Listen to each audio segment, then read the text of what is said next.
Dobar dan. Halo? Da? Dobar dan i pomaže Bog Nada ovde. Dobar dan, pomogu Bog i sve ostalo što ide uz to. Dobar dan, Nadice, kako ste, gde ste Kako vi? ste mi, Milane? Eto, pomalo, starački. Ma nemojte vi meni tu starački, ja sve mala deca. Naravno, moram se femkam. Htjela sam prvo da se osvrnem na 2-3 teme, pitanja kratko ću. Prvo, sasvim pozdravljam gospodina Dejana, koji je odlično sve to obrazložio, što je nama zdravomislećim još uvek jasno. Samo nama nikako da dođe do akcije. Znači, moramo da postavljamo baš to upravo pitanja, jer ne talasajući, ništa ne radeći, znači ćutanje znači odobravanje. Tako to vlast shvata, tera po svom i ko preživi pričat će. Ovdje umjesto akcije ide akcija, uzdisanje. Neka, da te akcije nema fajde, nego samo akcija i postavljanje pitanja. Znači, treba na svim mogućim nivoima, evo i kao privatno lice, može da se čovek obrati određenom ministarstvu za energetiku ili već nekoj njihovoj komisiji, agenciji, šta već, da nam obrazloži cenu nafte. Mislim, jednostavno, ja se sjećam da je prošle godine sve tačno bilo onako kako je gospodin Dejan rekao, međutim, za nas ne važe nikakve događanja na tržištu. Znači, mi smo jedna čaura, gde su zidovi u čauri vlada. A pritom svi kao da se Srbija ne učauri, a ona upravo to radi. Upravo to radi i to na najvažnijem pitanju života, biti ili ne biti, a to je tržište, život, oporavak i progres na ekonomskom planu. Drugo, ja sam prihvatila naših novinara Velje i Šoleta da se obratim televiziji N1 zbog njihovog antisrpskog delovanja i to sam naravno učinila telefonom, pokušavajući, kad nisam mogla, onda sam im postala mail, pa sad čekam da vidim šta će da mi odgovore. Znači, kad bi svako od nas, bilo da je student, radnik, kreativan mislilac u sferi kulture i nauke ili preduzetnik, postavljao pitanja za ono što je svakom prostom zdravomislećem čoveku u Srbiji, a takvi smo većina nas, znači više od 70-80% koji misli o onome i gleda širom otvorenih očiju šta mu se događa, a ne reaguje jer osjeća se izgubljeno, usamljeno.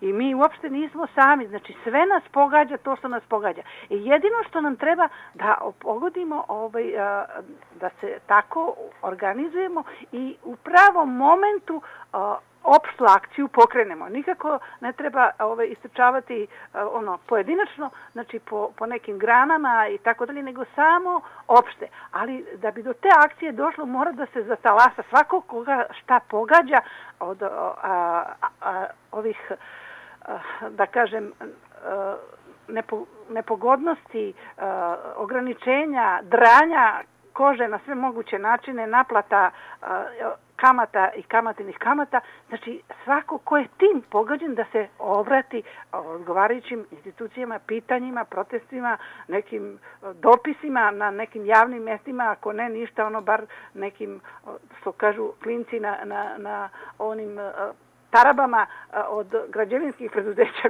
i gradilišta, tamo se stvarno sve može svašta naći i procitati. Znači, da se da do znanja da nismo slepi, ni glupi, ni gluvi, nego da jednostavno smo ograđeni tim zidom njihove sve moguće misli i delovanja, a sve na našu opštu štetu i njihovu ličnu korist. To sam htjela da kažem i sasvim se pridružujem, znači, svim ljudima koji hoće i lično i grupno i pojedinačno da protestuju, pitaju i da se na taj način uzbunjuje javnost, jer znate šta, ako je jedna ta televizija N1 sad zasuta pitanjima, pa ako 50.000 ljudi postavlja na istoj osnovi antinacionalnog delovanja pitanja, pa ipak će neko ko radi tamo malo da se zamisli i malo možda da i odgovori i preko svog servisa, a istine za volju vidjela sam da javni servisi ponekad reaguju na ono što se priča na snazi naroda, znate. Evo, na primjer, televizija Happy je reagovala na vakcinaciju. Pre neko veče su pričali diskutovali o vakcinama na Happy, znači u 22 sata, mislim, sinoć, a pre toga je naša novinarka poznata Divna Bilja i drugi su i Dragana. A koja novinarka, Divna ili Bilja? Bilja. A ko je ta Divna? Pa kažem Divna, odlična novinarka. A, Divna Bilja? Da. A, Divna je pridev, nije ime? Nije. Aha, krasna kao Bilja. Da, jeste, što jest. Jeste, znači ona je, koja se bavi geopolitičkim pitanjima i Dragana pokrenuli su to pitanje i hoću da kažem da nije tačno da ih to ne zasvrbi. Vidite kako oni odreaguju, jer još plus ako se na Facebooku i na Twitteru po tome dosta raspreda i ako se još potegnu neka sudska pitanja, znači ako se neko podnese tužbu zbog i šteta, i kako oni reaguju. Znači vredi, ljudi su došli do toga da ne vredi ništa pričati, talasati, uzbunjivati se, lično se buniti i tako dalje, pa čak i ako vas uhvati onaj nesretni policajac komunalni za gušu u nekom prevozu, pa vas niko ne brani, da se i u tom slučaju ne osjećate izgubljeno, nego da protestujete tamo gdje treba i da tražite zaštitu svojih prava.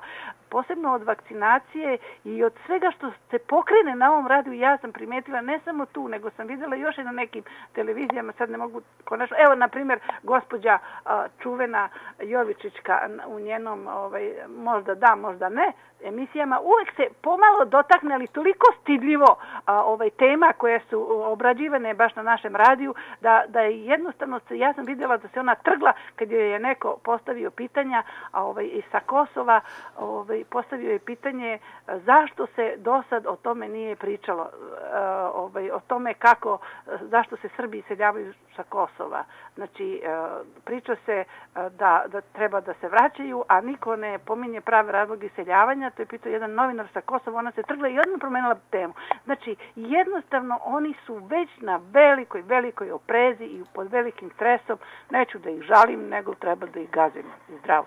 Rade za pare, prodali su se za pare, treba da zbog tih para plate i nema ono što kažu. I oni nisu drhtali zbog našeg stresa, pa je sad truba da mi drhtimo zbog njihovog. Jeste, samo nemojte da mislite da se mi ne slušamo, ne čujemo i kažem vam, imam još primjera, nego nisam sad, ne mogu svega da se setim, radim, trenutno samo sam dočepala telefon, par puta sam htjela da se javim, ali nisam mogla da dobijem, mnogo smo traženi. I još jednu stvar, znate da se naša slušanost približuje cifri od 600-cifrenog broja? To ne znam. To ću ja da vam kažem. Znači, pretpostavio sam da je tu negde, ali ne znam zasigurno. Brzo će oni da se opasulji. Pozdravljam sve ljude koji bilo zbog čega protestuju. Treba samo talasati, uzbunjivati u Zaječaru. Znači, ne mogu da se osjećaju.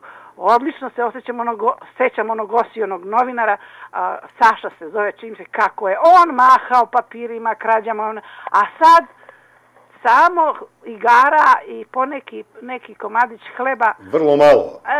To priređuje Zaječaru i ništa više. Znači, dobar je učenik svoga gazde i ne verujem ni u kakve bajke hollywoodske. Mora da se počne od dna, mora da se čisti i mora da svako pojedinačno daje svoj doprinos, mali, minimalan, grupni, bilo kakav, za neki veliki doprinos. I jedino me sad plaši kako će sad da bude to na jesen. Daista treba iskoristiti sve buntove, sve grupe i sve to, ali tu treba mnogo pametnu politiku imati i pripremati dugo i temeljno, ali za početak je dovoljno da se svi pojedinačno i grupno pobunimo i pozdravljam, znači, svaku akciju, pozdravljam svako pitanje i primećujem da su počeli da se drmaju. Znači, slušaju radio, pažljivo prate emisije, naročito one koje se tiču sudstva, ljudskih prava, novca, ekonomije i počinju da reaguju na velikim javnim servisima. Znači, osjećamo se, postojimo, nisu nas precrtali, niti mogu da nas precrtaju i niti će moći ikad. Samo tako, ja vas pozdravljam, neću ništa više da kažem. Hvala na lice. Samo toliko, znači svako pojedinačno, mi svi zajedno činimo onu veliku snagu koja će srušiti te ljušture, ograde, pljačkaške i europejske i ostale. Znači mora da se toga mi lično oslobodimo. Ne verujem ni u kakve dilove sa Zapadom, znači ni preko Mađara, ništa. Mađari će dobiti po glavi, znači već im pripremaju to da im ne mogu da uvode nove nuklearne tehnologije, a o Južnom toku to će da bude na debeloj grani, neće ni to dobiti. Znači džaba se tu Vučić udeva u sve moguće, niti gde bi Kobajagi nešto za Srbiju uradio, od toga nema ništa dok ne se raščisti on i njegova politika. Ništa dobro za Srbiju neće biti. Ja vas pozdravljam, svako dobro. Hvala, Nadice. Izvinite na ovoliko zadržavanje, znam da imate mnogo posla i važnijih, naravno, slušalaca. Imajte samo na umu, znaju za nas, prate, reaguju malo i još će više i više ako Bog da. Svako dobro, prijatno. Hvala vam, prijatno.